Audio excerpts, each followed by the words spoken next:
Hello and welcome back to another episode of the Revere End podcast. I'm joined again in person with Billy. It's a regular feature now, for however long that may be.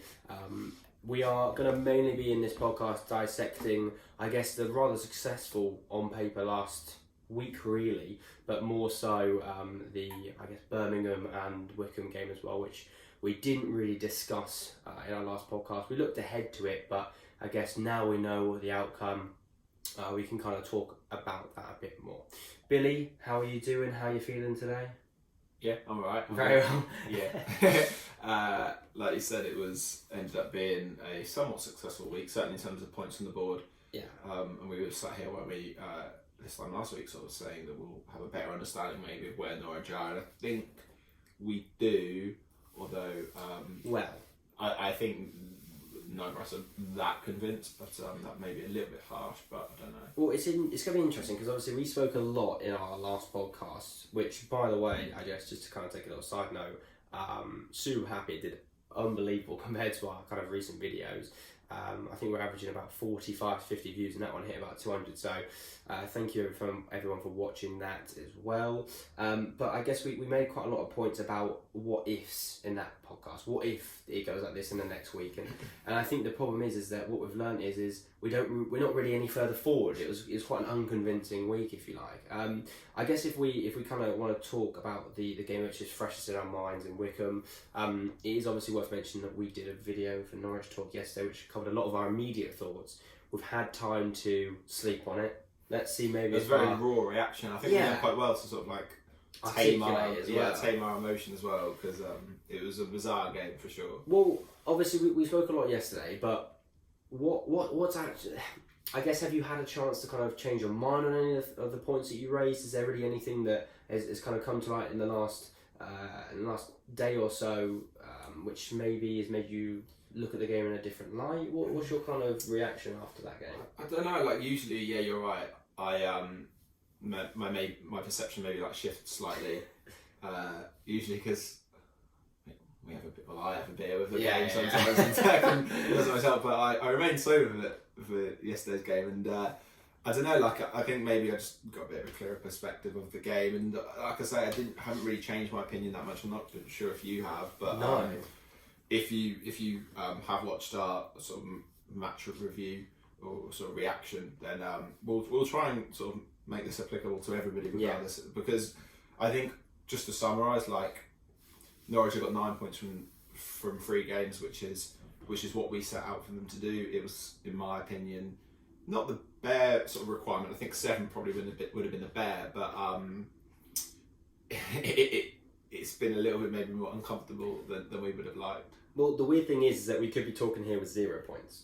Or with 3 points. Quite conceivably, yeah. And I think that's the weird thing is it's not. We didn't have a certain Bosnian playing for us. Well, and that is the weird thing is that we're trying to, we've seen it a lot this year with players like Morris Liner and Tom Tribal, and at one point Mario Francic being kicked out of the door, and obviously it's a little bit weird now sitting here thinking we've brought in and overhauled the squad with however many players, and we're still relying on the old boys to do the job. So I guess again we kind of spoke in quite a lot of depth, but talking about the game for anyone who obviously didn't watch that video, what were your thoughts on the game in its entirety? Obviously looking at the result on paper as opposed to before we kind of dive in and look at the actual player performance and the way the game went. Are you happy with the 2-1 result? Are you kind of in the camp of that a winning mentality is a good one, or are you more so of it's alright to win, but not that you'd rather lose and play well? Because obviously at the start of the year, I think back to the Bournemouth game and the Derby game, we played fantastic to a degree, but we lost. Would you rather see us turn out performances and lose games, or would you rather see us win kind of ugly? I mean, I know it's... Well, it's a tricky one because we know the situation that Norwich find themselves in with this, obviously like really bizarre sort of general like global situation, but also like specifically on Norwich, the way that they got relegated, what they're now trying to do and create this sort of feeling of almost like a new era. We spoke in depth with Ben sort of a while ago actually, like how Farke's trying to sort of manage expectations and what is maybe the goal for Norwich City. Like what's the narrative that's trying to be created. And I think there's so much going on, and Norwich are trying to do so much, and they're trying to change so much as well, that actually maybe you do sort of expect results and performances to not be as sort of exemplary as you'd expect. But what Norwich are doing is they're winning games whilst doing it. So that's the first thing, is winning games of football is never a bad thing. And they're doing that whilst changing so much of the club. So generally, I think we can take some positives from that. How beneficial that will be.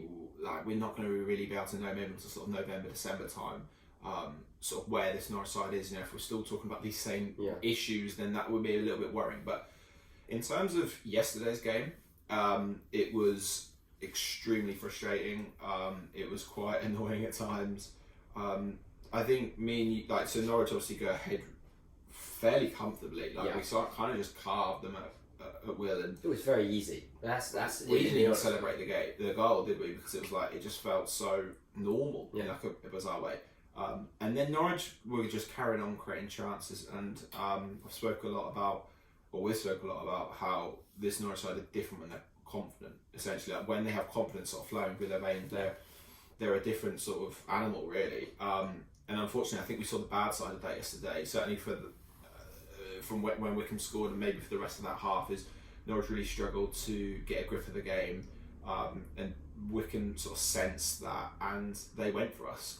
And fair play to Wycombe. There's probably going to be quite a lot of patronising comments, and I do apologise, but let's be real, the situation that they find themselves in, they're probably fair. But fair play to Wycombe. They came and they gave it their best shot, and I think Norwich didn't really know how to deal with that, and we had opportunities, but it was nowhere near maybe as not even as pretty as Birmingham, because Birmingham wasn't necessarily a good game of football, but I think at Birmingham we were able to play our football a little bit better. And it was fair to say with Birmingham a bit more of what I'd say is a comfortable win, in terms of it only ever really looked like we were going to be the people that won that game, whereas with this, as we kind of spoke about, there was a period in time from really the 35th until 65th kind of minute where that was really backs to the wall. And I think I was kind of getting quite worried every time Wycombe were going forward, and I don't know if that's just because of the natural apprehension and anxiety that surrounds you as a Norwich fan, or the general Wycombe quality. Well, I guess if we kind of look at our defence this game, because I know we kind of got some interesting comments from some avid viewers of the podcast, which is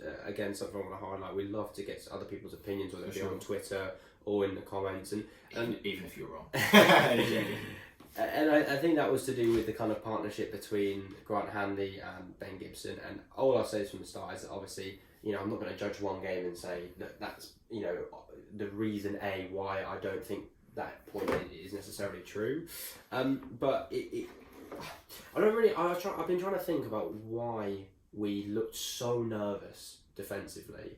And I guess to look at them individually, one thing I kind of wanted to raise is, looking back and thinking back to the game, Ben Gibson, who I still don't think had an awful game. I don't think it was his fault for the goal. I watched the replay back, and the way he kind of removed his legs from the situation made me think that he maybe got a call, whether that be from Hanley or Krul, to almost leave the ball. So that's obviously where the kind of the goal came from. And I think the one thing that affected him the most was that yellow card.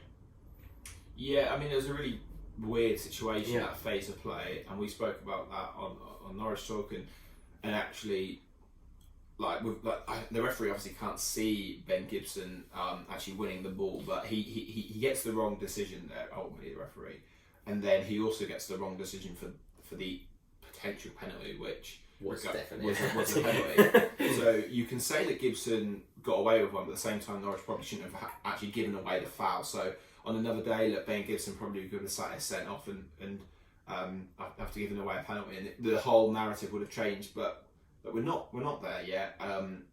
Ben Gibson, I think, like you say, was still a really pleasing performance from Ben. Again, seeing that quality playing out from the back, which, if you want to talk about Grant Hanley, unfortunately, I still don't feel like it's something that we can entirely say is a strength. Is it? Yeah, it's just so weird, because I didn't think that I'd be sitting here for two windows going, okay, we really need a defender to accompany, at the time, Ben Godfrey, and now we saw Ben Godfrey, got the perfect partner for him, and now I'm sitting here going, I can't wait to accompany Ben Gibson with the right defender. It feels like we're signing one good defender, and instead of keeping them two, we're just selling the other good one. I think what really worries me is we know Hanley's injury record. We know that Zimmerman isn't fit. And we know Ben Gibson's injury record as well, you know. Yeah. Although I think I'd like to think Ben is past that, and I think we will see a lot of Ben this season. Touch wood, probably just drinks that. Yeah. But what does worry me massively is Hanley, and like if he gets a knock, then we're resorting back to Alex Tate as centre half, and I don't want to sort of cover old ground again, but the lack of depth there maybe is an issue. To be honest, I was thinking about this the other day, and I don't know if they see Jakob Sorensen as a centre half, and like we can't sit here and say that, but that was something that was spoke about when he joined the club, and you just don't know if maybe it's a similar situation to Ben Godfrey, that they're thinking actually he's not technically good enough to play midfield. Maybe he'll play a little bit deeper, but again, it's sort of hypothetical. But Hanley and Gibson, I think I'm willing to give the benefit of the doubt, because like we've said before, they haven't played much football in the last year, neither of them really, and they haven't obviously really ever played together either. So I'm willing to give it the benefit of the doubt, but I do want it to be a little bit more convincing from them two as a pair. Yeah. I think what is definitely fair to be said is that obviously stylistically they were very much put to their test with the matchup. I think that's what I was kind of more alluding to with once he had that yellow card was, I guess in that situation when you've got a player like Ipiepsa, or I can't remember his name, but when you've got that kind of physicality or physical striker, if it's late in the game, you might just want to clip his ankles, let him go down, and I think sometimes that's the only way to stop him from progressing through is to physically create a foul. And him being on that yellow card, you could tell he was really struggling late on in that game. Well, that was the moment that we picked up on where he was the centre forward run down the wing alongside the linesman. I think it was in the second half. Yeah, it was late second half as well.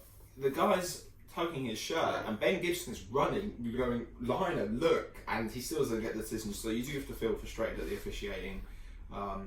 And I guess that's a whole other point that we should it is a whole other point. Something I just want to mention on Hanley, and just to back him up a little bit, is I was really impressed with his pace from behind. I think when Godfrey left, I was really worried about how we would sort of operate in that high line, because we know that Ben Godfrey bailed us out countless amounts of times when we played the high line. And I think it's really pleasing to know that we do have another centre half who has similar aspects of his game. And that's my only nerve about you, because I've seen a lot of people on Twitter who have, and again it's Twitter, so you kind of take it with a pinch of salt, but there's been a lot of people openly kind of criticising Hanley's performance, and that is my only kind of worry if we now introduce him back into the side, is how many teams or times in games are we going to be under the cosh because of a ball in behind. We've seen it so many times before where Zimmerman misjudges a bounce, and Godfrey's there to swoop round and cover deep. And Ben Gibson isn't slow, I just don't think Ben Gibson's that kind of centre half. You know? For sure. And if anything, I'd expect Ben Gibson to be driving forward with the ball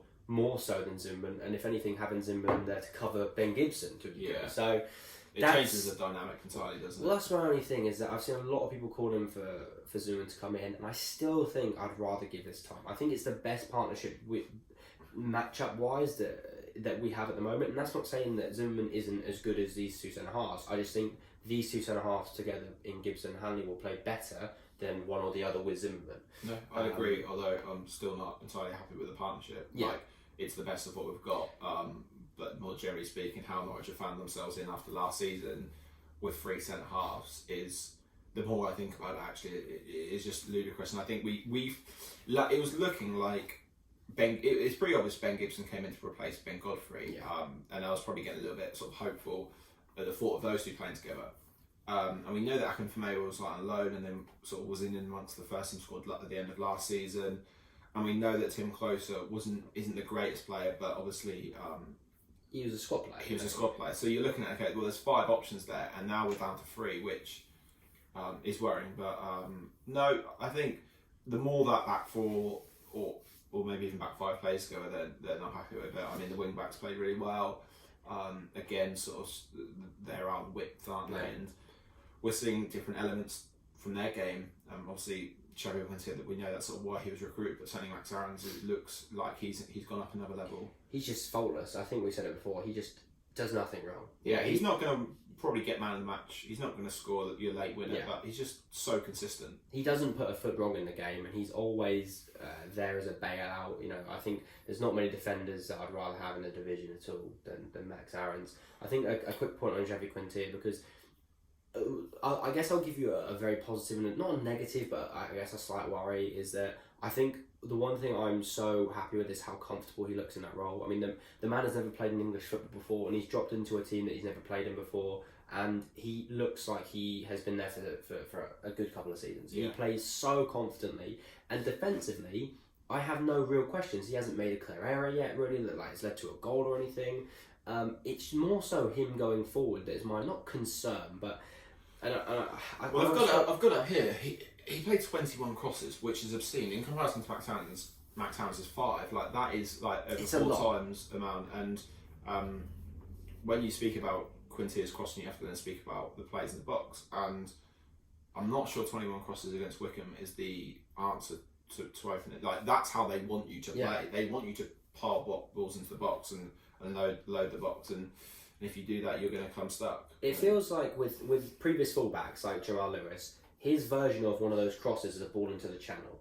But the thing is with Quintier is it's a ball into the box. It's like that, okay, nothing's on. I'm not really a fullback with pace, so I can bomb down the line. I haven't really got an option down the line because someone like Todd Campbell's playing and he's maybe drifting into the middle. I think I'd be more interested to see how he plays with someone like Paqueta, where he's got a clear option out wide. I'm not convinced. I don't know if you can remember when Pep Guardiola had the conundrum of Benjamin Mendy and Lewis on it. That feels a little bit similar to me. I think it's one or the other, or you change the system to basically move Quintier to a back three, which we saw at the latter stages of yesterday's game.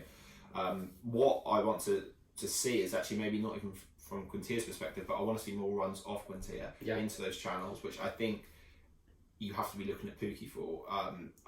We'll speak about Todd in a moment, but I was really impressed again with how him and Wendy operated in conjunction with each other, but we didn't really have much of an attacking outlet on the left hand side because basically everybody was either shifting to the middle or the right. But I think that's the way we've always played. Like we always say, we kind of play with support from Max Aarons and then with Wendy on that side. But even when Jamal Lewis was playing, he would largely be responsible for getting down the wing and getting crosses himself. I guess that's the way we've always played, is with such a kind of free roam left winger that they almost kind of play across the front three. Well, the thing with Jamal Lewis is you have to remember is he was a converted winger. Whereas Quintier, you don't get that. I mean, I don't know his history, but the fact he can play centre half probably suggests that he wasn't not a winger.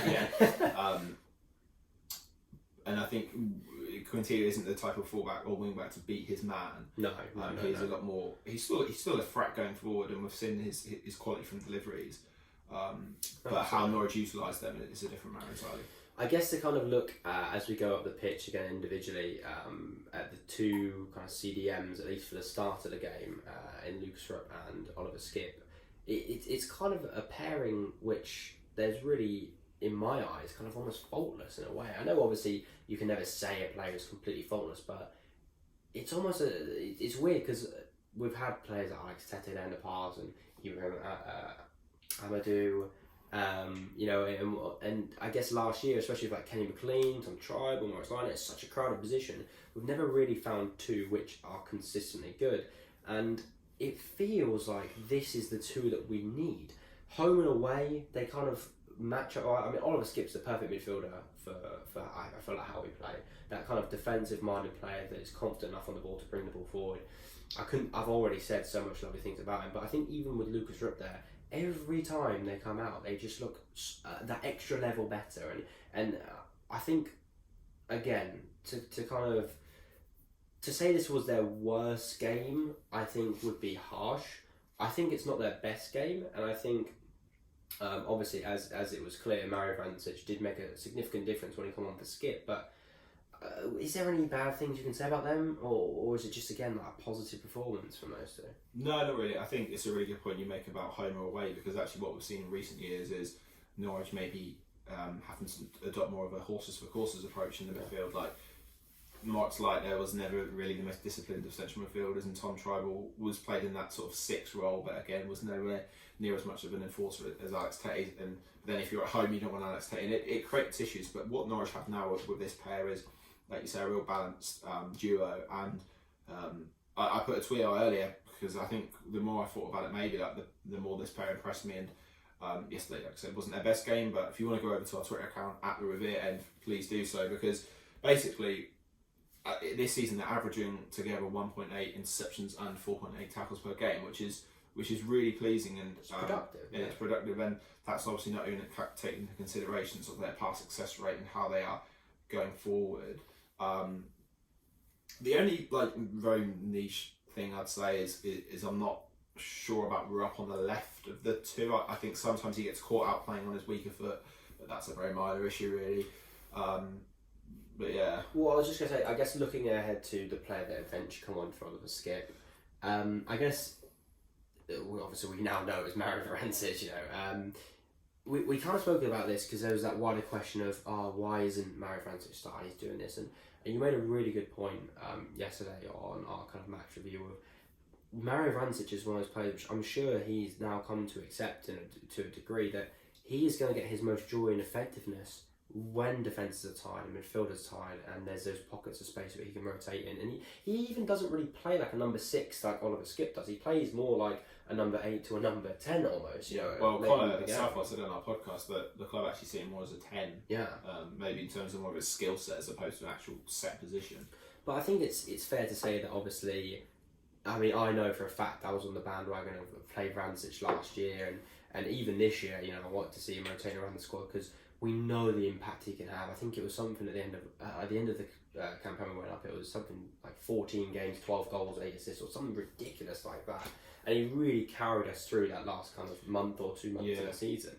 And you can see the kind of I guess the clutch plays, if you like, that he's doing. I mean, that was a fantastic free kick, and without him, we would literally be sitting here after 3 games with, 5 points? Yeah, well, I mean, the topic of Mario Vrancic he's the name on everyone's lips at the moment, isn't he? And he'll certainly be in the thumbnail for this video as well. Yeah. But I have an article, I'm not sure when it's going out, but I hope sort of Monday or so, about that dilemma really. And I was looking through some of the statistics, and in 2018-19, we were averaging he was averaging 2.2 points per game when he was playing. And he got, I think, 10 goals and 7 assists in 14. Well, he's just started 14 games, and the other 22 off the bench. So that showcases just the quality he has in this league. He obviously wasn't as impactful in the Premier League, whether that was due to Farke's admiration for Kenny McLean and sort of maybe arrogance to not drop him and sort of anxiety maybe at times. He obviously wanted the more disciplined midfielder alongside the 6 in there. But this season it's interesting because he has yet again bailed us out. But I think we're in agreement that he should remain City's super sub for now. No, it's almost like an Adam Lafondra. Like when he's scoring hat-tricks off the bench, you keep bringing him off the bench. Well, it's a formula that's working, and my worry, and of course people are going to sit here and say, well, if you start Mario Vrancic, you're not going to be in that position of chasing games. But I think that's maybe in an ideal world, then of course Mario Vrancic starts and he scores a hat-trick and we're 3-0 up and blah blah blah. But there's still going to come a point probably where you're going to have to sub Mario Vrancic on. He's a professional footballer, he should be able to last the 90 minutes. I have no doubt he could, but for me, if you start Mario, he's then got to do all that work for those 80 minutes plus that we talked about that Skipp and Rupp done. He's got to intercept, he's got to tackle, he's got to break up play, he's got to be destructive. Because unless you're playing further forward, that is what you have to do in a Farke team. So, look, the way I see it is Vrancic must be, okay, yeah, probably like a few more minutes, but Skipp and Rupp are doing all the hard work. He's coming on, putting the top corner in the top bins and taking all the glory and coming home with a man of the match. And it's a formula that's working, and Norwich have, we spoke about it before the game, Norwich had more goals on their bench than they did in their starting 11, which I don't think is a bad thing, because how many times last season were we looking around going, losing 1-0, who we got to bring on? And there was nobody.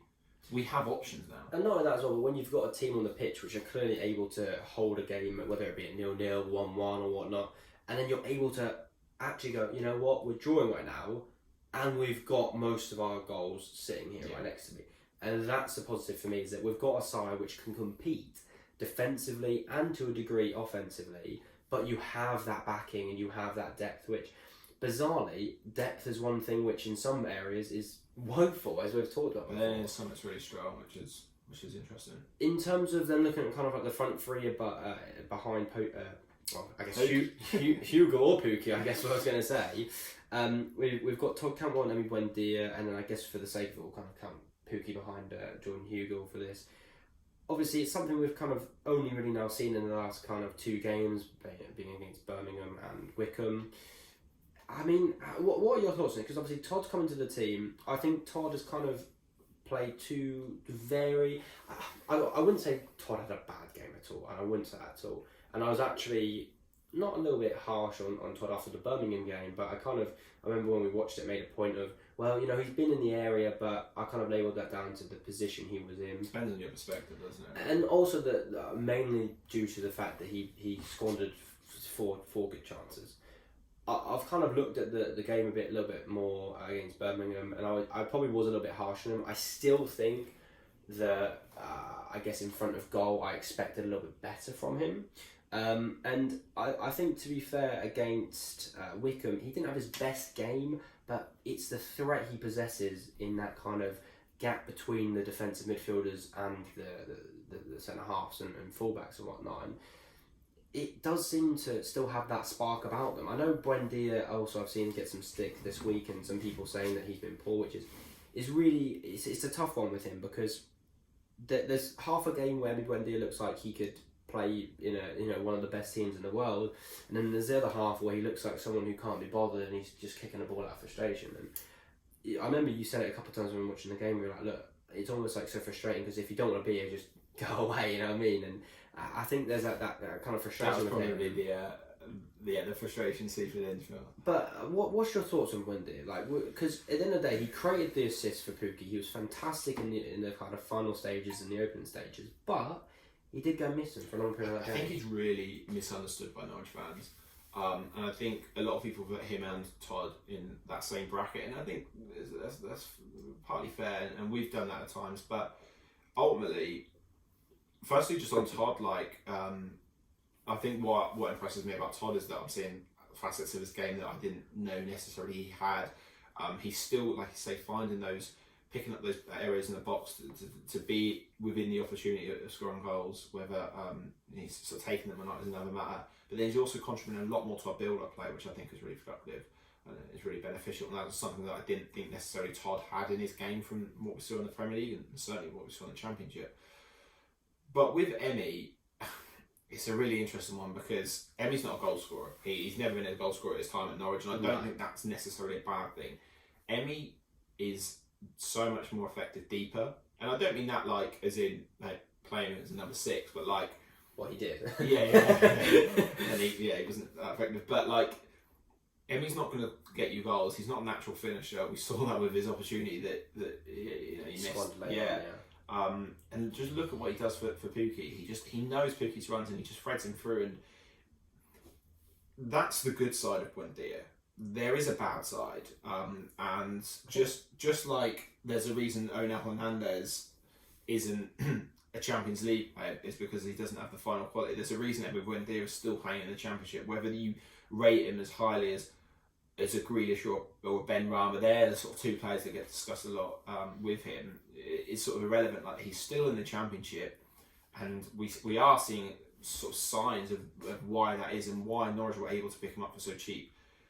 With Buendia, you have to take him not with a pinch of salt, but he is going to have those games, and you kind of have to accept it. It is frustrating. It's tough when he's not rolling around, but doing those Buendia antics that we've come accustomed to seeing from him.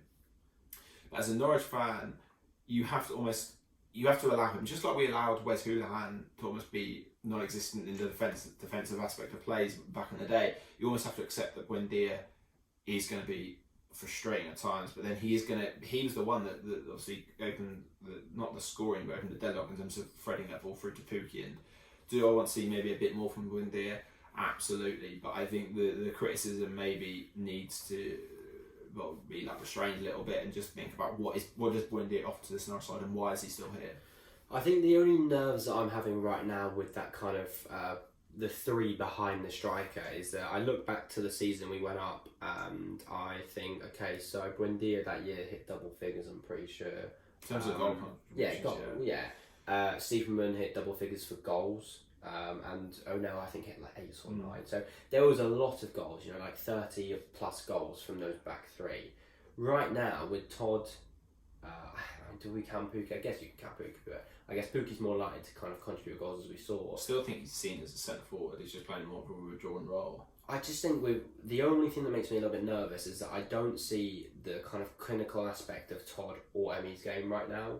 And that's the only thing which I guess excites me a little bit about having Dowell and O'Neill to come back, is that I feel like they're more likely to contribute goal-wise than...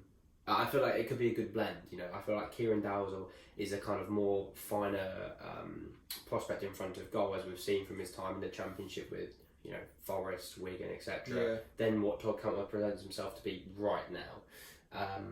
And likewise, I think Buendia, again, like you say, for whatever he offers in the assist column is great, because that's what he's there to do at the end of the day. But having a player like O'Neill, and even to a degree Plakatis, because we've seen what I guess the two sides of what he can do in front of goal in one game. That's the only thing right now that is making me a little bit nervous from these games, is that when we face, for example, Brentford on Tuesday, a quality team, are we going to take our chances? Do we need to have 77% possession and 23 attempts just to get one goal? We're not going to get that. Yeah. And that's the nervous thing. You saw it against Bournemouth. You've seen it to a degree even against Derby. I mean, we're the only win they've had in 6 games. Like there's a lot of signs from these two, which there's so much potential there in quality, but is there going to be enough goals? Do you think that's a question which is fair to be asking? Do you have any doubts yourself about those two in that kind of area? I really like how they play, like I say, in tandem, and I think what is really noticeable from Buendia and Todd, as opposed to maybe what we saw from sort of Todd and Dowell, is that they know when one's sort of involved in the phase of play, the other one's stretching wide or finding another pocket space, and they work really well in terms of not taking up those same areas in the pitch. In terms of their goal contributions, and that time will tell I don't think we're going to see those same figures that we saw in that season. But Norwich need to be a bit more clinical. But Jordan Hugo's only got 1 goal so far, and I think all of our centre forwards have scored, but it probably boils down to Norwich's sort of bigger issues really, and I think time will tell ultimately. It's almost like an ironic kind of oxymoron of how we used to be, in terms of we could never defend and we'd just score relentlessly, and now it looks like we've actually kind of cleaned our act up defensively. To a degree, we've scored. Inserts clip of Andy defending. But if you look at it as a whole, I think back to the first game of the season where we lost, 4-3 to West Brom. Well, the first game, but yeah. First home game, and then we lost 3-0 to Leeds, but right now it's like 1 or 2 goals, which I think, to be fair as well, you've got a couple clean sheets, and I think to be honest, it's been much better than what it has been in recent years under Daniel Farker. And there was an area of heavy critique that we kind of give him in pre-season especially. But it is that kind of goal scoring now where I'm looking at players like Pukki, and he took his goal phenomenally well, which I guess is obviously something we've got to mention. But there was instances in that game where he just looked a shadow of the man he was again, and he's so hot and cold. I do wonder if he didn't take that chance, would we be sat here talking about another sort of Pukki no-show? But he got his goal, and it was a really well taken goal, so I think maybe the Pukki discussion is for another day. And I guess the last kind of player to touch on really from the start lineup is Jordan Hugo. Divided opinions, especially I think probably between me and you on this one. Half of me is I feel bad because I just feel like this team is not made for Jordan Hugo. Like, he's in the box, there's 23 crosses, and not really one of them is anywhere towards him. And then he gets pulled from the game, and I don't really think he could have done much better. Like, was there really anything that he did wrong, or was it more so a case of we just didn't really play to his style, which, as we mentioned before, isn't the style that we typically play anyway. I think it was more horses for courses, really. Like, I don't think Hugo is going to have that same advantage over the Wycombe defenders, because they're used to basically playing against a sort of 6'3" target man like Hugo. We saw the centre forwards that come on for Wycombe, and if we're against them in training, then they're going to be well accustomed to that sort of type of play. Hugo is going to be more beneficial against those more nimble technical operators, where he has going to have that stroke advantage and that power is going to sort of come through. Whether he is a right fit for Daniel Farke's side is probably the point that I've been making for a long time. But I don't really want to go over that because I want to give Hugo the benefit of the doubt. I want to give him the opportunity to sort of showcase why he should be in this Norwich City side. And he's certainly going to probably get that chance for the next 3 games. After I don't think I've ever really watched this guy play or talked about him, but well, it's an interesting one, isn't it? I think it's definitely worth kind of touching on before we look ahead to the next 2 games that come up this week. Can you see? Do you think there's going to be an appeal made, or would we have made that appeal already? I don't know. I can see why the refs give it, but ultimately he can't see he can't see what Ida's doing. And if you watch it back, it's hard to say because of the camera angle, but from what I can see, and I don't know if it's just my yellow and green tinted glasses, but he doesn't push him in the face. He's entangled with him. He pushes him on his chest. Yeah, he pushes him away from his chest, and should he do that? Probably not. And is that a little bit of naivety and immaturity? Yeah, but if I'm tangling your legs and not letting you go, how else are you supposed to get away from that? And I think maybe a bit more of a mature player probably just go to ref, that's a foul, and you bide your time. But he's eager, he wants to come on, he wants to impress, he doesn't want to just be winning a free kick, he wants to be doing what he does, and we saw the threat Ida has. Yeah. It's a shame if he is going to be away for 3 games, I presume he is, but he'll be back next week, probably on the bench. It's a good learning lesson for him. It's not the end of the world, to be honest, and I think it's something that every player goes through, and this season is all about learning and improving for Ida, and this will be a tough but probably beneficial experience for him. Yeah, we've definitely seen some naivety in maybe his antics, I guess, the game before that at Birmingham. I remember he would just randomly walk up to the keeper and push him and get a yellow card, and there was some times where you went, I think it's like I say, he's just trying to impress, isn't he? And he's trying to make his mark on the game for the short amount of time he's on the pitch. But I do generally think that if we were to appeal, from looking at it, I saw even the Wycombe. If you look at the Wycombe Twitter, it's harsh for 3 games, doesn't it? Well, I think as well, and I guess tactically in a way, because it's kind of what they did the whole game was, and it was largely due to the kind of horrific officiating from both the linesmen and the ref himself. But they do milk it. They scream, they shout. He goes down, holds his face. It's an instinctive red card. If they see him push off him, if that's a different team, they might not even react. You know what I mean? I think that's the thing, is that there's so many things that's just gone into why he got that red card, but I don't think it was particularly malicious, more so of just a case of, like you say, to kind of push him off, but it's initiating that contact, putting your hands anywhere near that kind of, or just leaving yourself to be kind of, have that question mark around you from the referee, is where he should hopefully learn from this and then kind of move on. Mm-hmm. One last question I just want to ask you before we move on is, who was your man of the match? Or was there one? I don't know, I was looking through the numbers and there's no one really that springs to mind. I think Francis obviously got the club one, but I don't know. Man of the match seems, again, we're sat here. It was a lot of good performances, but no standouts. There was no standouts. No, I can't really pick one, to be honest. Okay, well, I would have just naturally said Vantage for his game winner, but I think there was, like I said, well, I think there was a lot of things which was positive in terms of, there was a lot of, I guess, high 7-8 performances as opposed to a lot of kind of 6s and 6.5s. I guess to kind of look ahead to next week, because obviously we won't do another one of these podcasts until after the Bristol City game on Saturday. It's going to be a tough week, isn't it? A very tough week. And I think this is going to be the week where we face a couple of harder teams, the opening kind of few games, mainly looking at kind of Bournemouth in there. And we showed our, not naivety, but lack of quality in the final third is how I kind of say. We played well, we dominated the game, and we come up short to a couple of minutes of magic. Particularly like Danjuma, for example, in that game, and we couldn't really get over the line. We've now had this week here where, again, we've kind of instilled that mentality of, okay, you know what, we can play our, not our worst, but not our best, and still come away with wins and win ugly, and we can, score last minute goals. And I think that's a really valuable thing, which we, as we've kind of mentioned, that's really what helped us on that run, that amazing run we went up. And you've got to think, looking at games like this, if we can come out of this week with 4 points, Yeah, that's what I was going to say. you've got, and is it not negative, but you've got 2 really tough away games. Would you be happy with 2 points in total?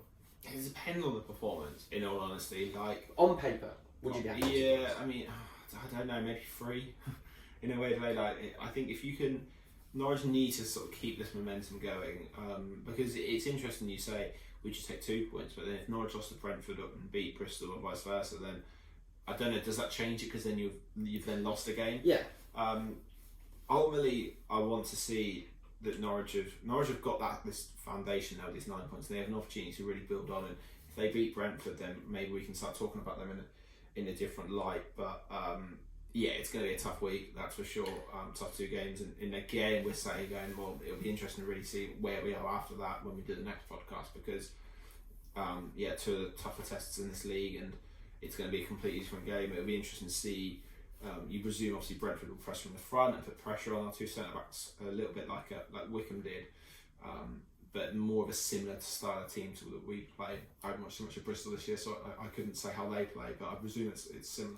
Well, I guess the positive is looking at Brentford is that they're kind of not been halted to a degree, but they've been on a good kind of run of form, and they've now lost 3-2 on the weekend, and obviously looking at Norwich, we haven't particularly played Bobby as well, but we've come away with 3 points, and we are on a bit of a roll. So I guess it's going to be a big game for both sides, and not to call it a 6-pointer, but this is going to be 2 teams that will hopefully, I know Brentford probably will, but be around that top 6 coming into the season. So I think it's going to be a good test for us to see how we've reacted to that opening.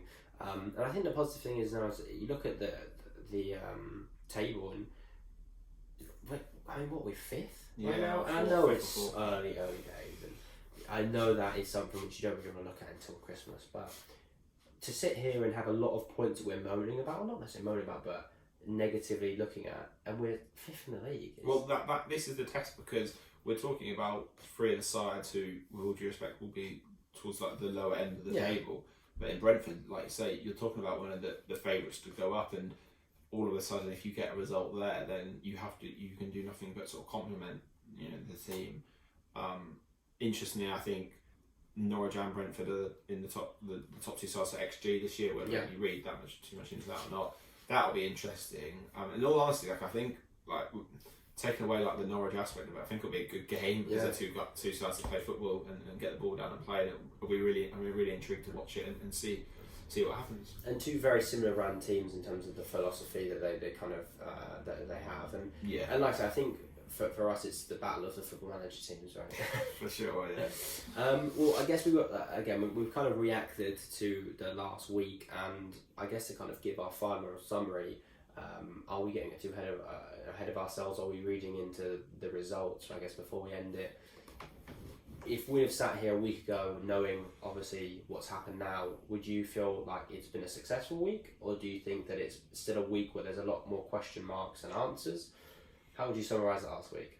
There's certainly still questions to be answered, and there's still areas for Norwich to improve, but like I said, winning football games is always a good thing, and Norwich have won 3 of them, and they've showed elements that we haven't seen certainly in the last 12 months. But there are still signs that they are vulnerable in areas, and that they do have to make improvements. So yeah, I think ultimately Norwich got 9 points, and that's what we came here for. But yeah, still areas to improve. No, I definitely agree. And that's probably a good point to kind of leave things off. We've done a lot of talking over the last couple of games against Wycombe and Birmingham as well. I guess the next time we're here, it could be a completely different look at it. We could be coming off the 2 wins. I wouldn't mind that still. But I guess until then we won't really know. No. In terms of, I guess I said that's where we're going to leave it. In terms of going forward from ourselves, if you want to interact with us in any way, like we mentioned earlier, at the Revere End on Twitter, Instagram, and we post on there as well. Facebook as well. So. Yeah, and if you want to get in touch with us, I say that's probably the main point. But if not, just leave a comment. I think if we were going to ask one question to kind of be answered in the comments, it'd be how much points would you be happy with come, I I guess Sunday when we record the next one.